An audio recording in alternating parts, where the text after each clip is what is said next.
ప్రభుత్వంపై మాజీ మంత్రి బీఆర్ఎస్ నేత కేటీఆర్ మండిపడ్డారు. ఒక్క రైతు కూడా చనిపోలేదని మంత్రులు చెప్పడం విడ్డూరంగా ఆగ్రహం వ్యక్తం చేశారు. గన్ని బ్యాగులు దొరకక రైతులు ఆవేదన వ్యక్తం చేస్తున్నారని కేటీఆర్, రైతులే కాదు కాంగ్రెస్ కార్యకర్తలు కూడా ధర్నా చేస్తున్నారని చెప్పారు. మంచిర్యాల జిల్లాలో 4 రైతులు చనిపోయారని ఆవేదన చెందారు. ప్రభుత్వ నిర్లక్ష్యాన్ని నిరసిస్తూ రైతులు ధర్నా చేస్తున్నారని తెలిపారు. రాష్ట్రంలో 35% మించి ధాన్యం కొనుగోలు జరగలేదని వెల్లడించారు.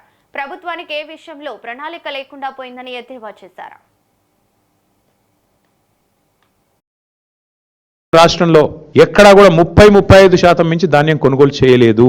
ఇక మీకు పేరు చెప్తే బాగుండదు కానీ ఒక మాజీ మంత్రి ఎమ్మెల్యే కాంగ్రెస్ మొన్న మా నాయకుడికి ఫోన్ చేసి, ఒక నాయకుడు మా ఎమ్మెల్యే గారికి ఫోన్ చేసి, అరే ఏం పెట్టినరా మీరు, ఇది పని లేని పని, ఈ గవర్నమెంట్ కొనుడు ఏందా నాకు అర్థం కాదు, ధాన్యం మీరు లేని పని పెట్టిన మా కేసీఆర్ గారు, మాకు ఇప్పుడు ఆ ప్రెజర్ అవుతుంది అని చెప్పి మా నాయకుడికి ఇంకో కాంగ్రెస్ నాయకుడు ఫోన్ చేసి నిష్ఠూరం ఆడుతూ ఉన్నాడు. ఇది పరిస్థితి ఈరోజు రాష్ట్రంలో. ముఖ్యమంత్రి గారేమో 80% కొనేసిన అంటాడు, మంత్రి గారేమో 50% కొన్నా అంటాడు.